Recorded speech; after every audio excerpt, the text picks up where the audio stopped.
Muito bem, pessoal, sejam bem-vindos à nossa primeira aula do preparatório de Enem, linguagens, códigos e suas tecnologias, onde a gente vai focar em língua portuguesa, redação e literatura. São coisas importantes aí que vocês precisam aprender para fazer a prova do Enem, seja nesse ano, seja em próximas provas, né?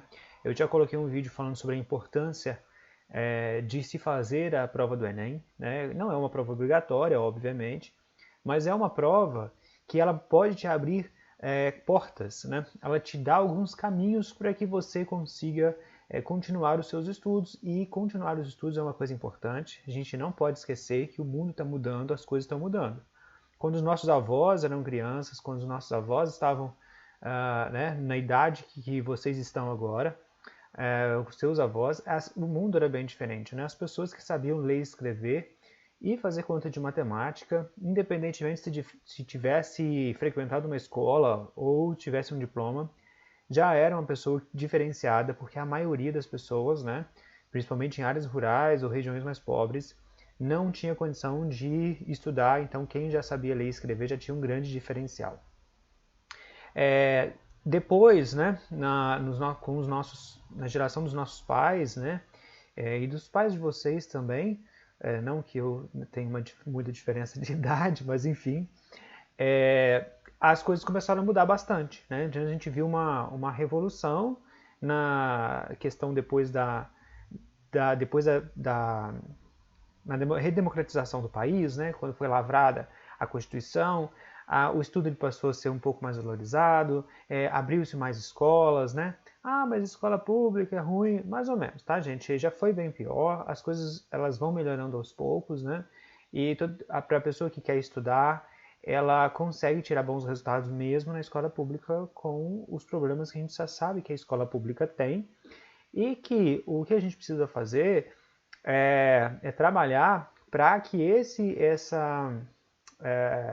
para que a escola seja cada vez melhor, né? E é para isso que a gente, então, é um esforço conjunto, né? Não é só os professores, não são só os alunos, não é só o governo, é um esforço conjunto para que se consiga fazer uma escola melhor. Mas enfim, então, hoje em dia, para você, você tem que ter pelo menos o diploma do ensino médio, tá? Eu vejo muita gente querendo deixar a escola, eu vou deixar de fazer o ensino médio, porque eu vou trabalhar, porque eu consegui um emprego. Gente, os empregos, né? Aquilo que a gente conversou, existe diferença entre emprego e carreira, você precisa pensar no futuro, você não pode só pensar, porque do jeito que as coisas, desde a época dos nossos avós, mudaram até hoje, elas vão continuar mudando. Elas vão continuar mudando e a gente precisa acompanhar isso, e a educação vai mudar, e a necessidade que você vai ter de ter estudos, ter cursos, vai ficar cada vez mais, você vai precisar mais disso, né? Você pode, por exemplo, ao terminar o ensino médio, só com o diploma do ensino médio, concorrer uma vaga em algum banco, por exemplo, a Caixa Econômica Federal ou o Banco do Brasil. Você vai fazer a prova e vai conseguir ser empregado mesmo só com o diploma de ensino médio. E o que é bacana, né? Hoje, o salário do Banco do Brasil para pessoas que têm diploma de formação do ensino médio está em média R$ 3.200, mais um vale-refeição no valor de mais de R$ 1.000. Então, é uma boa, é uma vantagem, né? Mas se você, depois que você está lá dentro do banco, se você tiver uma formação de nível superior, uma faculdade, você vai conseguir aumentar mais o seu salário, mais os seus ganhos, né? E aí vai conseguir uma melhor colocação, porque 3 mil e poucos reais pode parecer vantagem agora que vocês estão adolescentes, mas depois, se vocês precisarem financiar uma casa, construir uma casa, comprar um carro, financiar o carro, esse dinheiro pode não ser totalmente suficiente, vocês vão precisar melhorar as condições. Ou não, você quer, enfim. As oportunidades para quem tem o conhecimento, elas são maiores do que para quem não tem. Não estou dizendo que quem não tenha não vai ter oportunidade, não é isso. Mas elas são maiores e melhores para as pessoas que têm o conhecimento, e se você tiver o conhecimento mais o diploma, aí é melhor ainda, porque aí você tem como comprovar. Não significa que todo mundo tem diploma é bom não, tá? Óbvio, certo? Mas você tem um conhecimento de diploma é como você tem uma comprovação de que você realmente tem aquele conhecimento que você diz que tem para uma determinada vaga, para um determinado posicionamento, ou mesmo se você for trabalhar para você mesmo, os estudos vão te dar melhores condições de progresso, tá bom? Bom, então vamos lá. Como é que vai funcionar o nosso curso aqui preparatório, tá? Então, vamos entender primeiro como é que funciona as questões de língua portuguesa do Enem. Tá? Porque tem gente que acha que as questões de língua portuguesa é perguntar lá para marcar o certo e o errado, se a frase é escrita corretamente, se a frase não é bem assim, não. A gente tem que saber qual é a forma correta de se escrever, mesmo porque vocês vão precisar escrever uma redação, mas não é cobrado esse conhecimento como se a língua portuguesa se resumisse a saber o que é certo e o que é errado, mesmo porque essa palavra certo e errado nem é muito utilizada, porque ela dá a impressão de que a pessoa que fala de uma forma mais simples é uma pessoa sem cultura, né? E não é verdade, né? A gente acaba falando de forma mais simples no nosso dia a dia. Tem pessoas que ainda falam um pouco mais simples, assim, a gente diz que é uma linguagem coloquial. É a linguagem, por que coloquial? Da forma como é colocada. É uma linguagem mais solta, uma linguagem sem muitas regras, né? E não necessariamente é uma linguagem errada, mas é uma linguagem de dia a dia, ok?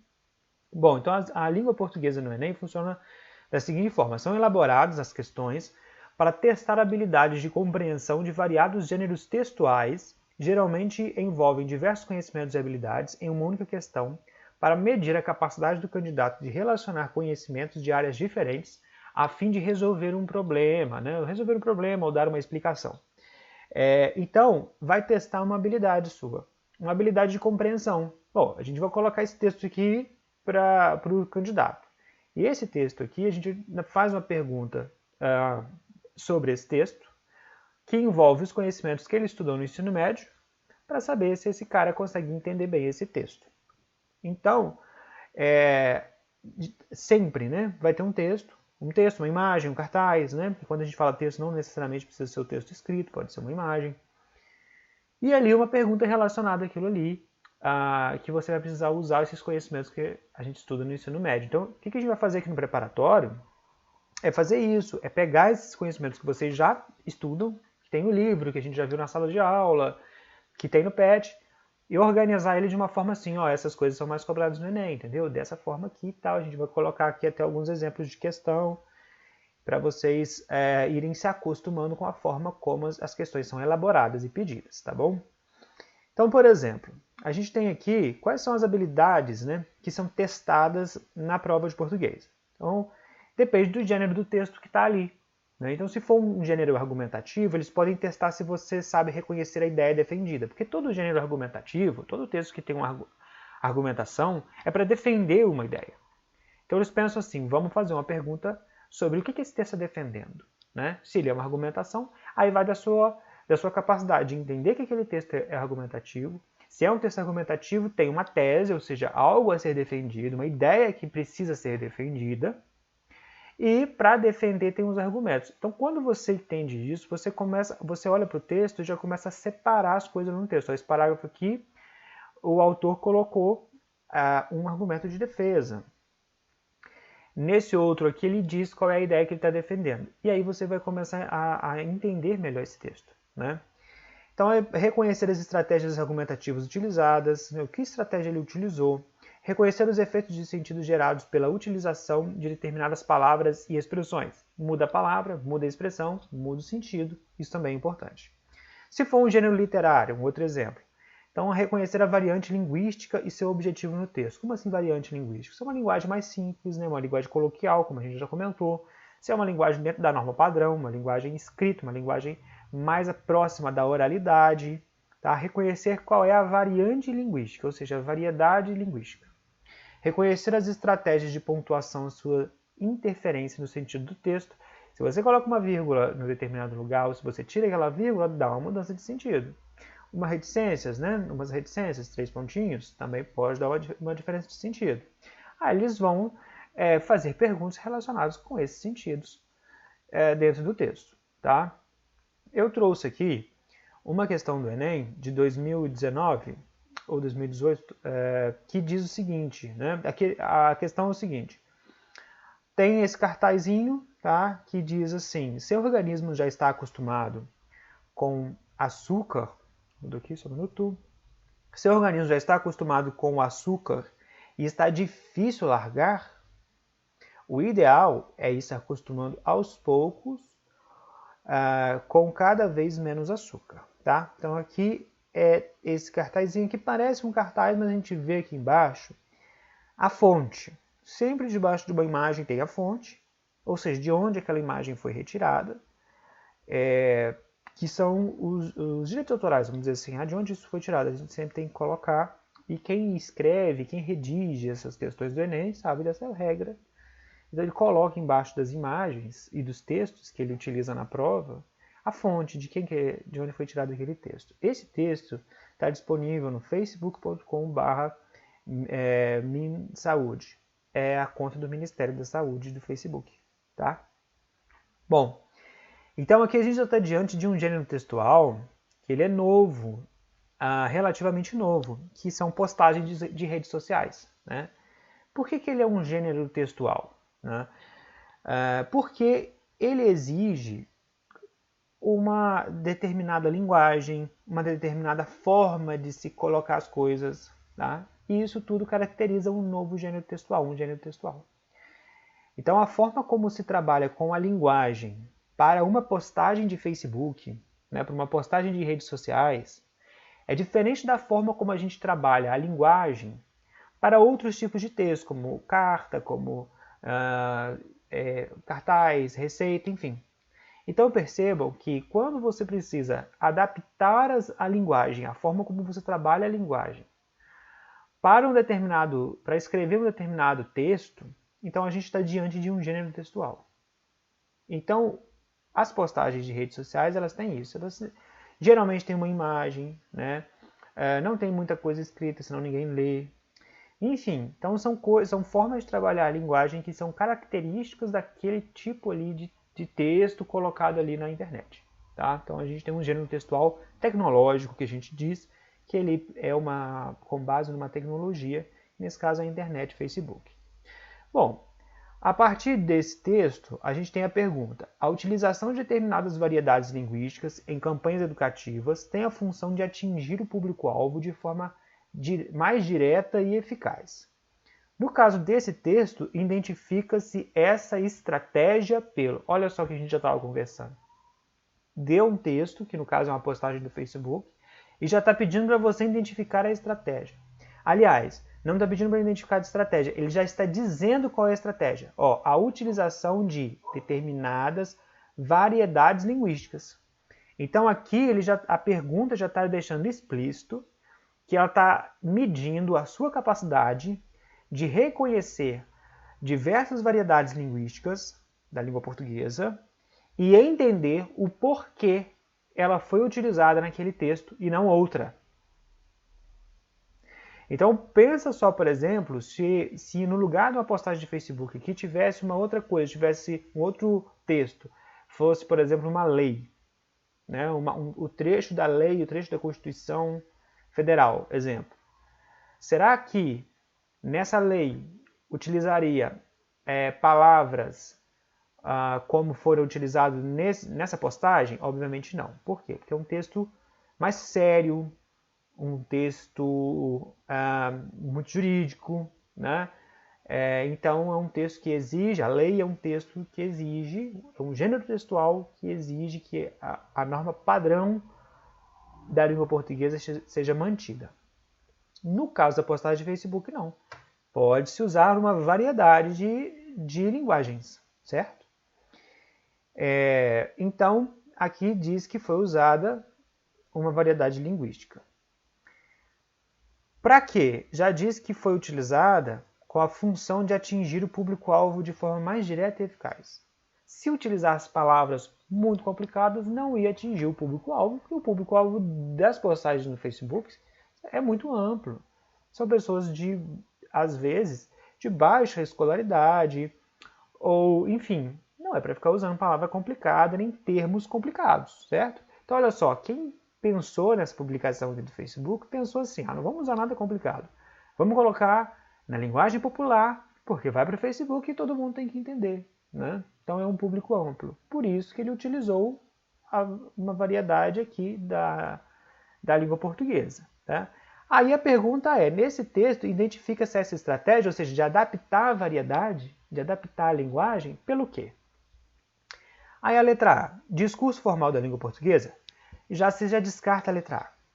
Por quê? O que você está falando, né? Que é para o Facebook, que é para um público mais amplo, que é para todo mundo entender, que é uma outra variedade da língua portuguesa, não a variedade formal, então não é a letra A, certo? Letra B, registro padrão próprio da língua escrita. Então nós estamos, de novo, a mesma coisa. É para o Facebook, é para uma grande variedade de pessoas. É uma outra forma, não é a forma certinha que se escreve. Seleção lexical restrita à esfera da medicina. Tá? Quando a gente fala léxico, lexical, léxico, nós estamos falando de um conjunto de palavras. Tá? O que é léxico? É um conjunto de palavras. Então, quando estamos falando de seleção lexical, é escolha de palavras. Tá? Restrita à esfera da medicina, ou seja, palavras que se referem a coisas da medicina. É o que a gente viu naquela postagem? Não. Então não é a letra C. Letra D, fidelidade ao jargão da linguagem publicitária. O que é jargão? Jargão são expressões muito específicas utilizadas em uma determinada área. Tá? Então, a gente percebe que dentro das profissões, principalmente, as pessoas acabam desenvolvendo palavras que são mais utilizadas dentro daquela profissão. Né?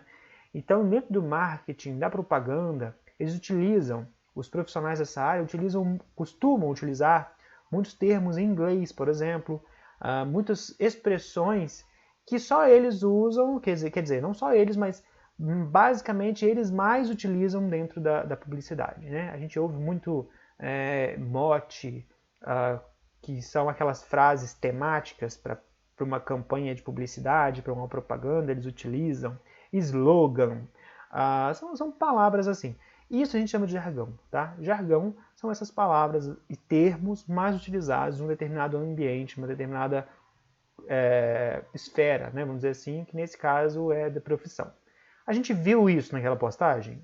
Não vimos. Então sobra a letra E, uso de marcas linguísticas típicas da oralidade. Aí você pensa, eita, mas será que é mesmo assim, típica da oralidade? Aí a gente volta lá e a gente vê assim, ó, seu organismo já está acostumado com o açúcar, está difícil largar. Então olha só a escolha que eles fizeram aqui de palavra, largar. Né? Se fosse um texto mais formal, dificilmente a pessoa escolheria a palavra largar para dizer essa frase. Talvez essa pergunta fosse formulada aqui de uma outra forma. Né? Seu organismo já está acostumado com açúcar e é difícil deixar este hábito? Né? Exemplo. Ou de uma outra forma. Agora, a forma largar é uma forma que a gente fala no dia a dia. Larga isso, né? Que é uma forma de coloquial, uma forma do dia a dia. Então, uso de marcas linguísticas típicas da oralidade, da forma como a gente fala. Tá? Então, essa é a resposta correta, né?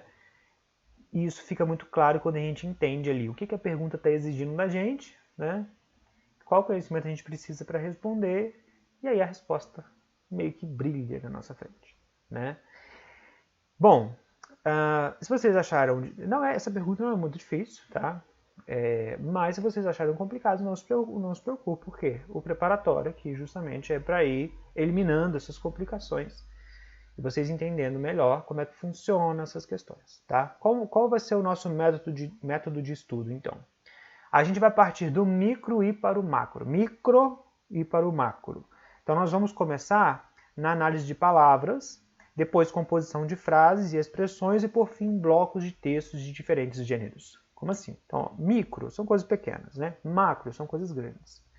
Então a gente pensa o seguinte, a gente precisa fazer a interpretação de textos, né? Então, o texto são blocos de frases e frases são blocos de palavras. Então a gente vai partir do micro, das palavras, passar para as frases e então blocos de texto. Tá? E quando a gente fala bloco de texto, pode ser parágrafos, né? 2 frases, enfim, depende do bloco do texto aí, a gente vai aumentando isso. É uma forma eficiente de se estudar, tá bom? Interpretação versus redação.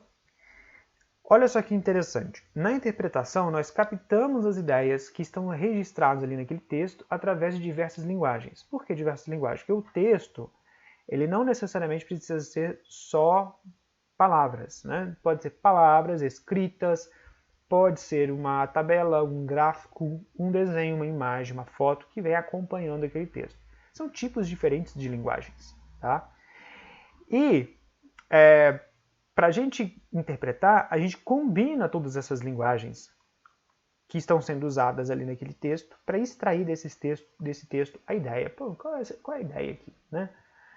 Bom, na redação nós fazemos um movimento contrário. Na redação nós utilizamos uma linguagem, seja ela combinação de linguagens, né, como texto, imagem e tal, para registrar as nossas ideias.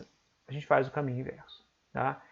Bom, então, não pense que o conhecimento é totalmente separado um do outro. Tá? A gente está estudando língua portuguesa, então não estou aprendendo nada de redação? Não, não. A gente acaba aprendendo coisas que tem a ver, porque as coisas não dá para a gente ficar separando assim, entendeu? Acaba que um conhecimento ele interfere no outro. Então, quem redige um texto precisa ter domínio das estratégias linguísticas para construir um texto que os leitores para qual ele é destinado possam entendê-lo, correto?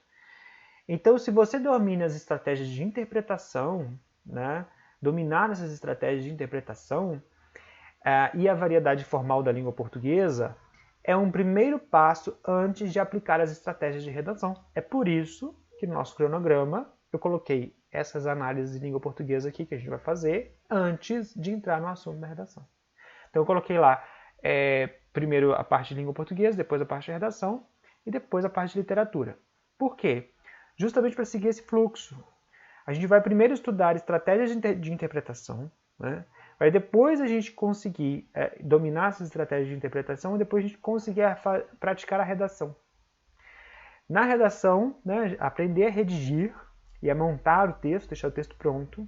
E depois a literatura, porque a literatura é um conhecimento agregado de conhecimento literário, né, das épocas literárias, das fases da literatura. Então esse conhecimento é um conhecimento que vem para agregar em cultura, para a gente conseguir fazer a construção dos textos com textos mais ricos. Tá? A literatura ajuda muito isso. Então, a gente vai fazer esse movimento, essa ordem, a gente vai seguir essa ordem, que eu acho que vai ser a ordem mais eficaz para a gente fazer o nosso preparatório. Tá bom? Então, vamos lá, vamos começar aqui, já partindo do micro, que é o estudo das palavras. E vamos começar aqui com... Parece básico, tá? Parece básico, mas é importante a gente relembrar esses conhecimentos, mesmo porque a gente esquece e tal. O que eu não quero é que vocês achem que é preciso ficar decorando muitas coisas para a prova do Enem. Tem coisa que a gente acaba precisando decorar, mas, na verdade, o que a gente precisa é entender a utilização das palavras. Tá? Entendendo a utilização das palavras, mesmo que o nome técnico fuja da nossa cabeça, mas esse nome técnico não vai ser cobrado no Enem, a maioria das vezes. Então, não é essencial você decorar os nomes técnicos, basta você entender os usos, tá? Os sentidos. Então a gente vai focalizar mais nisso, tá bom? Então vamos lá. A gente vai passar a analisar agora aqui as palavras. Existem 11 classes gramaticais, tá? E a gente pode pensar nas classes gramaticais como caixas, em que a gente vai jogando palavras dentro. Então a gente fala, nessa caixa aqui eu vou colocar o que é substantivo, naquela caixa ali eu vou colocar o que é adjetivo, naquela outra caixa eu vou colocar o que é pronome, naquela outra caixa eu vou colocar o que é artigo, naquela outra que é numeral, enfim.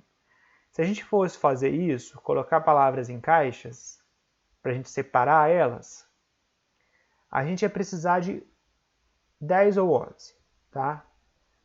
Tem livro que trabalha com 10, tem livro que trabalha com 11, tem uma polêmicazinha aí. A gente deixa a polêmica de lado porque ela não vai interferir em nada, tá? Porque tem uma classe gramatical que ela subdivide, meio, vamos dizer assim, ela dá uma divisãozinha dentro dela. Tem gente que prefere separar, tem gente que junta. Mas esses detalhes não interferem absolutamente nada para você fazer a prova do Enem, que é o nosso foco aqui, tá? Então vamos colocar aqui, trabalhar com 10 caixas. A gente precisaria de 10 caixas para agrupar, né? E a gente vai começar com 5 delas, 5 classes gramaticais, 5 grupos de palavras, que são os primeiros que a gente vai estudar, que é a parte dos substantivos, artigos, numerais, adjetivos e pronomes. Tá? Por que a gente vai começar com esse? O rei deles é o substantivo. Os outros vêm agregando ao substantivo. Então, tipo, o substantivo meio que puxa esses caras, entendeu? O substantivo manda no artigo, o substantivo manda no numeral, o substantivo manda nos adjetivos e o substantivo manda nos pronomes. Então, o núcleo, o principal é o substantivo. Esses vêm junto. Então, a gente foca o substantivo e já vai agregando ali o que já vem em volta. Por isso que a gente diz que é o grupo dos nomes, porque o substantivo é o nome das coisas, né? Então, todo nome é um substantivo. Então, a gente precisa... e todas as palavras que têm a ver com esse substantivo, a gente acaba juntando. Então, a gente diz que é o grupo dos nomes, tá? Então, vamos lá. O grupo dos nomes, essas 5 classes aqui, substantivo, artigo, numeral, adjetivos e pronomes, são palavras variáveis em gênero e número, tá? Gênero, masculino e feminino. Número, singular, plural. Correto? Bom, a composição básica em volta do núcleo, que é a palavra principal. Quando fala núcleo, palavra principal. Em volta do núcleo, que é o substantivo, a palavra principal é sempre o substantivo, a gente agrega os outros, tá? Então, isso aqui é a parte básica. Primeiro, um determinante. Que é determinante? Não estou entendendo. Determinante é o artigo, ou numeral, ou pronome. Qualquer um desses. Tá bom? Mais, depois, o substantivo, que vai ser o núcleo, depois o adjetivo. Essa é uma ordem comum, tá? A gente vai encontrar que o adjetivo vem antes? Vai. Tá bom? Mas essa é a ordem mais comum. A gente vai encontrar o artigo ou o numeral vindo depois? Não vai. Não vai. O determinante, que é o artigo, numeral ou pronome, ele vai vir sempre antes de um substantivo. Sempre, sempre, sempre. Sempre, sempre, sempre. Agora, em língua portuguesa a gente sempre tem umas escapadinhas, né? Mas não é coisa complicada de entender, não. É porque tem pronome, isso a gente vai ver lá na hora do pronome, que ele meio que já dá a entender ali o substantivo, então meio que vai só ele. Tá? Mas, de resto, todo mundo precisa estar aqui, os determinantes aqui, precisa estar antes do substantivo. Tá bom? Então vamos pegar aquela frase lá da questão do Enem. Seu organismo já está acostumado com açúcar e está difícil largar. Bom, a gente tem aqui, organismo. De vermelho eu coloquei o substantivo, ele é o núcleo. Olha o que vem antes dele, seu organismo. O seu é um pronome, que a gente diz pronome possessivo, né? Como assim possessivo? Ele indica de quem é, né? É seu, é dele, é dela, é nosso. Então, indica de quem é, posse. Então, um pronome possessivo. Aqui, pronome. Tá vendo? Ele veio antes de um substantivo. Aqui a gente não tem adjetivo depois. Que o adjetivo não é necessário. Mas a gente poderia ter. Então, qual adjetivo a gente conseguiria colocar depois aqui? Preguiçoso. Né? Exemplo. Seu organismo preguiçoso. Aqui, a composição clássica, a composição básica determinante, que nesse caso é um pronome, mais substantivo, mais adjetivo. Seu organismo preguiçoso. Essa é a ordem normal, correto? Quem manda neles? O principal é o substantivo, o organismo. Tá? Aqui nós também temos, açúcar é o nome de uma coisa, né? O nome daquele produto que a gente usa para adoçar coisas. Então ele é nome, substantivo. Antes dele vem um o açúcar. Porque açúcar é masculino. Tem gente que confunde. A gente fala açúcar, mas tá errado. o açúcar. O é o quê? É um artigo. Tá? Ele vem um artigo, a gente vai aprofundar um pouquinho mais em artigos depois. Então, eu não estou entendendo o que é artigo aqui. Foca no substantivo por enquanto. Aquele que a gente está focalizando. Tem o, que é o determinante, é um artigo, e açúcar.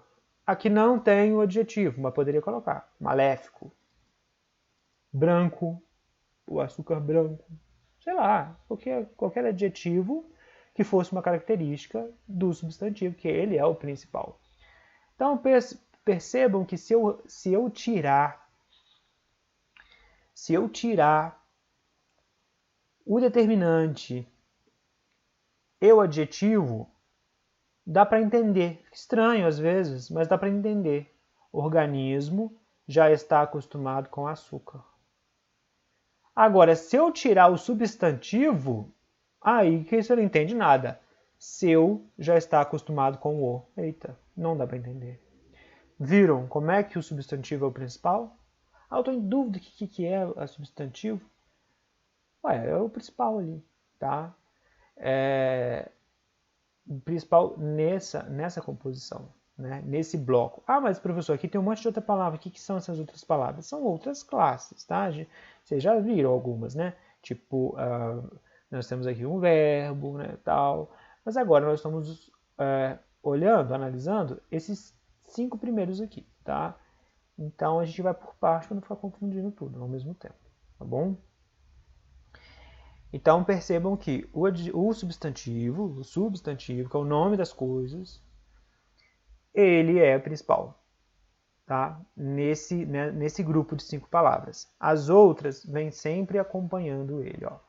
O artigo, numeral, adjetivo e o pronome acompanham o substantivo, tá? Bem, o que é substantivo, então? Relembrando, classe de palavras que dá nome às coisas, concretas ou abstratas. Dá nome. Eu estou usando para gravar essa aula um computador. Qual é o nome do que você está usando? Computador. Você está usando para assistir essa aula o quê? Qual é o nome da coisa que você está utilizando? Eu também estou utilizando um computador. Não, eu estou utilizando um celular. Ou seja, o nome das coisas é o substantivo.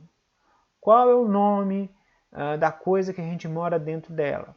Casa. Qual é o nome da coisa que a gente entra, senta no banco, tem um volante, carro, enfim. Então, as coisas têm nome e substantivo é nome. Ponto. Tá? Agora, podem ser coisas abstratas ou coisas concretas. Qual que é a diferença? Não estou entendendo nada. Vamos saber então. O que é isso aqui? Qual é o nome disso? Sofá. Beleza. Sofá é um nome. A gente diz que é concreto porque é um objeto, né? Palpável, um objeto que você pode pegar, sentar, enfim. O que está acontecendo aqui? Então, nessa imagem, a gente tem uma cena.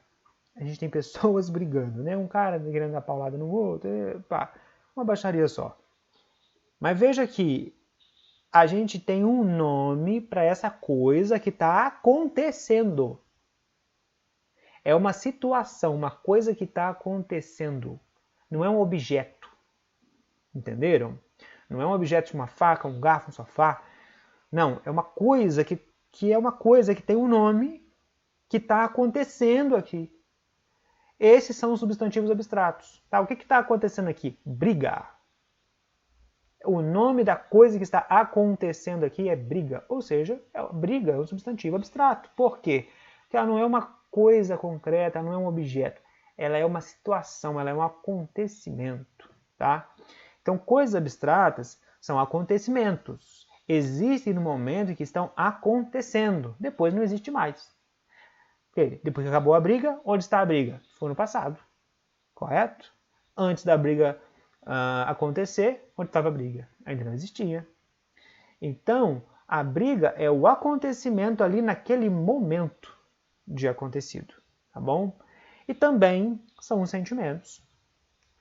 Os abstratos, substantivos abstratos, descrevem sentimentos. Tá? Então nós temos discussão. Discussão é o nome de uma coisa que acontece quando as pessoas estão ali discutindo. Então, ou seja, discussão é um substantivo abstrato. briga, tristeza, beijo, né? Que o beijo ele só existe quando as pessoas estão praticando ali, né? O ato de beijar, né? Parou de beijar, cadê o beijo? Já foi, já acabou. Então, ele não é um objeto. Então, ele é abstrato, né? Alegria, sentimento. Ventania, abstrato, porque só existe a ventania enquanto está ventando. Parou de ventar, cadê a ventania? Então, abstratos são acontecimentos, tá bom? Bom, os gêneros dos substantivos. Tem substantivo que é masculino, tem substantivo que é feminino. A língua portuguesa ela tem isso, tá? E a gente vai interiorizando isso à medida que nós vamos aprendendo a falar desde criancinha. A gente vai interiorizando o que é feminino, o que é masculino, porque não segue uma lógica, tá? E, então, por não seguir lógica, algumas palavras menos utilizadas no dia a dia, ou outras palavras que o nome não combina muito bem com o gênero da palavra, a gente acaba confundindo, tá bom? Mas, por exemplo, a palavra discussão. A palavra discussão é uma palavra feminina, né? Por quê? É um substantivo feminino. A gente diz uma discussão estranha. Então a gente percebe aqui, a gente tem o substantivo discussão, o determinante, que nesse caso é um artigo, e um adjetivo para ela, que é estranha. Tá? O núcleo, então, é discussão. Bom, se discussão é feminino, obviamente, as outras palavras, e discussão é o núcleo, né, porque é o substantivo, ela que manda. Se ela que manda, as outras palavras que estão acompanhando ela, que é o uma e o estranha, precisam acompanhar quem manda. Então, discussão é feminino, o resto tudo fica no feminino, essas três palavras aqui, tá? Então, tem que ser uma discussão estranha. Eu não posso dizer discussão estranho, porque tá errado. Se discussão é feminino, ela é o núcleo porque é o substantivo, então aqui tem que acompanhar, aqui também tem que acompanhar no mesmo gênero, que é o gênero feminino. Ah, professor, que exemplo louco. Ninguém fala discussão estranha. Todo mundo sabe que discussão é feminina e a gente faz a concordância correta naturalmente. Sim, a maioria das palavras a gente faz a concordância correta naturalmente. Só que tem palavra que a gente não faz. Naturalmente não, porque a gente não sabe, né? Ou pelo menos a gente tem que aprender. Eu não sei se está dando para vocês enxergarem. Se vocês digitarem no Google a palavra grama, colocar assim, grama significado, né? E o Google tem um dicionário e vai aparecer essa definição aqui da palavra grama. Tá aqui, ó, grama, e tá escrito aqui, ó, substantivo feminino, a grama. Bom, aí tá aqui, ó, designação comum a diversas ervas da família das gramíneas que formam forrações espontâneas ou que são cultivadas para criar gramados em jardins e parques ou como forrageiras em pastagens, também chamado de relva. Então, grama, substantivo feminino. Só que mais embaixo, quando você digita o negócio no Google, costuma ter assim, escrito embaixo, ó, outros significados, um negócio assim. Aí você clica lá, vai aparecer isso aqui, ó. Grama, unidade, grama 2, ó. Substantivo masculino. Ó, esse grama aqui é substantivo feminino. Esse grama aqui é substantivo masculino. Unidade de medida de massa do sistema CGS equivalente a 0,01 kg. Símbolo G. Ou seja, nós estamos diante de duas palavras diferentes. A palavra grama, que é feminina, um substantivo feminino, e a palavra grama, que é o substantivo masculino. Isso significa que, se a gente for colocar um determinante na frente, né? Lembrando aqui, ó, voltar aqui, ó, determinante pode ser artigo, numeral ou pronome. E se a gente for colocar então na frente do substantivo, que no caso é grama, a gente tem que saber, é o grama mato? Então aí vai ser a grama, né? É a palavra grama mato ou a palavra grama peso? Se for a palavra grama mato, aí é a grama, 1 grama, 2 gramas. Agora, se for a palavra grama peso, aí é masculino, é o grama, 1 grama, 2 gramas.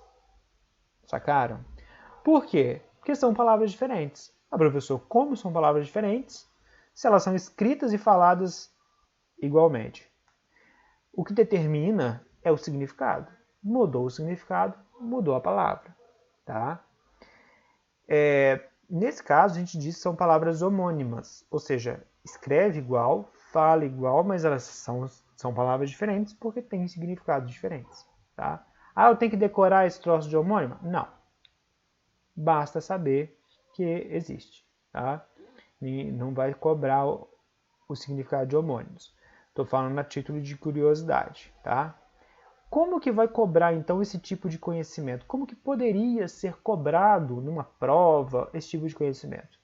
Lembra da estrutura das perguntas do Enem.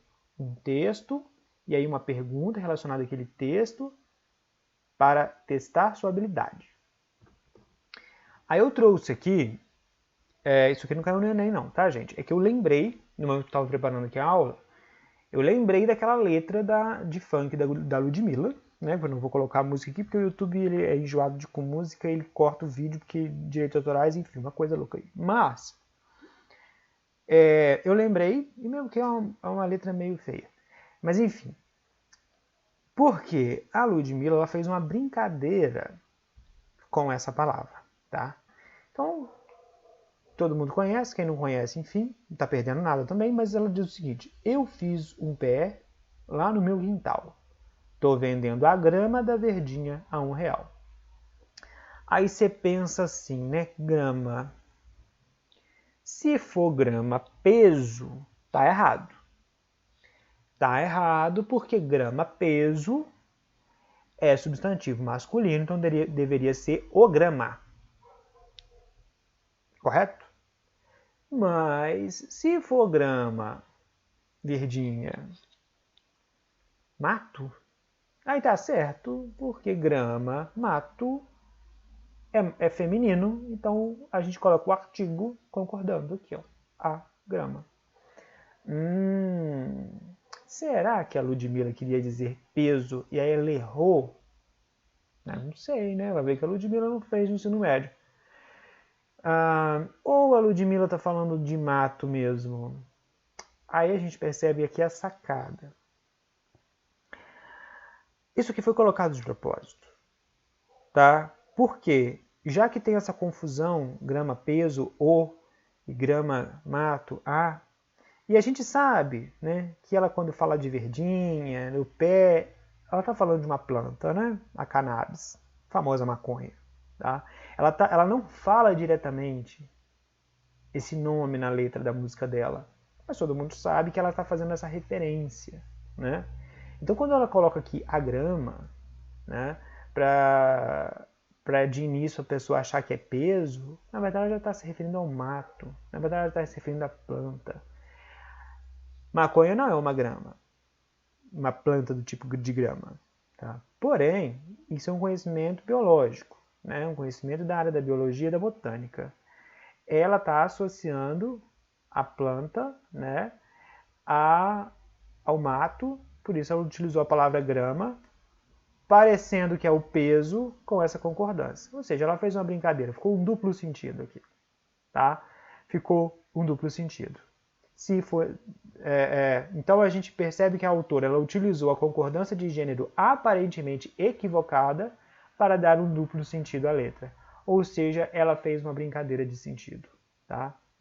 Vai cair essa letra da Ludmilla no Enem? Não. Mas pode cair um outro texto que faça a mesma brincadeira de sentido, alterando a concordância aí do gênero de uma palavra ou outra. Tá? Então isso é possível. Então vamos ver aqui algumas palavras que as pessoas costumam confundir, palavras confusas. Diabetes. Se você for procurar diabetes No dicionário, você vai encontrar lá substantivo masculino. Hã? Substantivo masculino? Sim. Então, isso significa que uma pessoa está com diabetes ou com o diabetes agravado, né? O diabetes. O diabetes é um problema, o diabetes é uma doença, o diabetes, tá? E diabetes é um substantivo masculino. Dó. Isso daqui pega muita gente. Muita gente não sabe. A palavra dó, no sentido de ter pena de alguém. Ah, eu tô com pena dele. Tô com uma dó. Opa, errou. É um dó. Sim, porque dó é masculino. Que? Dó é masculino? É. Dó é masculino. A palavra cal é um substantivo feminino.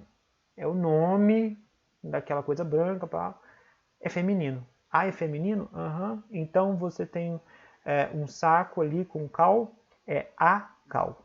A cal é a cal, porque cal é um substantivo feminino. Espiral, aquela coisa que fica ali no caderno, né, prendendo as folhas, né? Espiral. O espiral, tem gente que fala espiral, ou espiral, como eu acabei de falar. Mas é a espiral, tá? Porque também é um substantivo feminino. E mousse, aquela sobremesa, é substantivo feminino, então é a mousse, tá bom? Isso aqui eu coloquei aqui a título de curiosidade, tá? Para mostrar que nem sempre a concordância né, de gênero masculino e feminino é feita da forma correta por a gente desconhecer algumas palavras, né, que acabam confundindo o gênero, tá bom? Bom, além de gênero masculino e feminino, os substantivos eles variam em número, singular ou plural, tá? Então, por exemplo, música singular, músicas plural. Se o substantivo é quem manda, as palavras que acompanham esse substantivo precisam estar também no mesmo número. Então, são músicas, a frase, né? Se é música, está no singular, a frase é: escolhi uma música bonita. Uma é um determinante, que é um artigo. Bonita é um adjetivo. E todas essas duas palavras, né, estão se referindo à música, que é singular, então elas têm que ficar no singular. Escolhi umas músicas bonitas. Músicas é o substantivo, está no plural. Umas, então fica no plural, e bonitas também fica no plural. Quando a gente troca isso, a gente tem marca de oralidade, tá? Então, abre as janelas da sala. Aí tem alguma coisa errada nessa. Errado assim, né? Não padrão nessa fala, porque janela está no singular, né?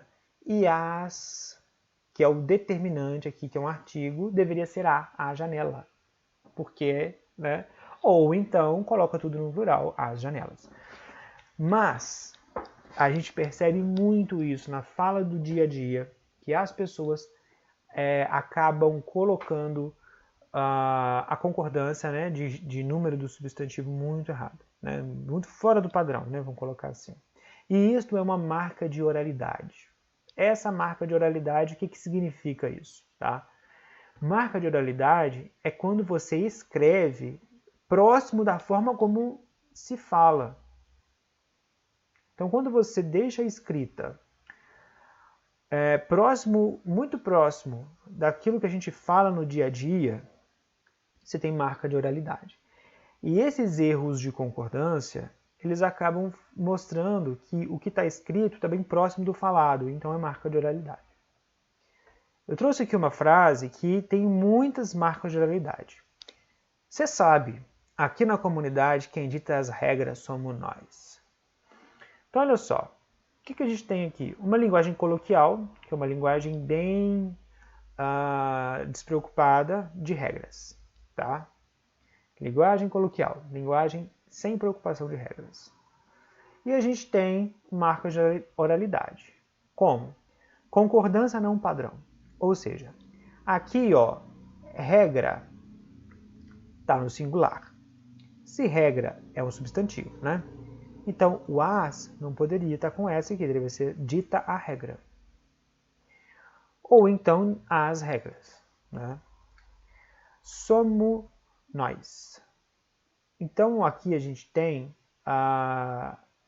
o somo, né? Também não está concordando com nós. E o nós está escrito errado. Está perto do que a gente fala mesmo, né? No dia a dia a gente não fala nós, né? Nós vamos. Geralmente as pessoas falam nós, né? Nós vamos, enfim. Independentemente, isso aqui está bem perto do que é falado e não de como deve ser escrito. E o erro de concordância aqui. Abreviação, ó. Você sabe, se, né? Se a gente voltar aqui na letra da música, a gente tem também uma marca de oralidade aqui, ó, que é o tô. A gente não, no dia a dia a gente acaba falando rápido, né? Em vez de falar estou vendendo, fala tô vendendo.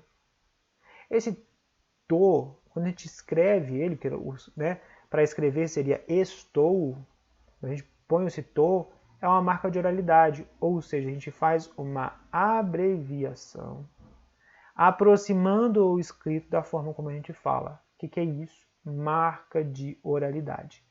Repara que nessa questão do Enem, voltando aqui, ó, questão do Enem, a estratégia utilizada, ó, uso de marcas linguísticas típica da oralidade. Né? Então, olha só, está testando aqui se você consegue identificar a estratégia de utilização de marcas linguísticas da oralidade. Tá? Então, vamos recapitular aqui quais são as marcas de oralidade mais comuns. Concordância não padrão, uso de gírias, tá? Grafia próxima da fala, como por exemplo o nós, o se, tá? Uso de abreviações, VC às vezes, VC é mais uma abreviação da internet, né?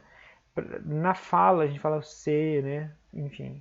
ênfase na entonação, como assim?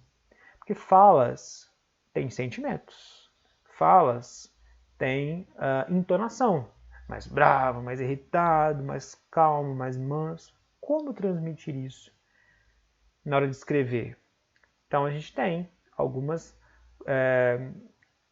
marcas, né? Por exemplo, aqui o ponto de exclamação, você sabe, indicando que está fazendo uma afirmação, colocando mais um sentimento ali. Você sabe. Aqui na comunidade, quem dita as regras somos nós. Então, esse ponto de exclamação aqui está colocando essa ênfase, esse reforço de um sentimento. Né?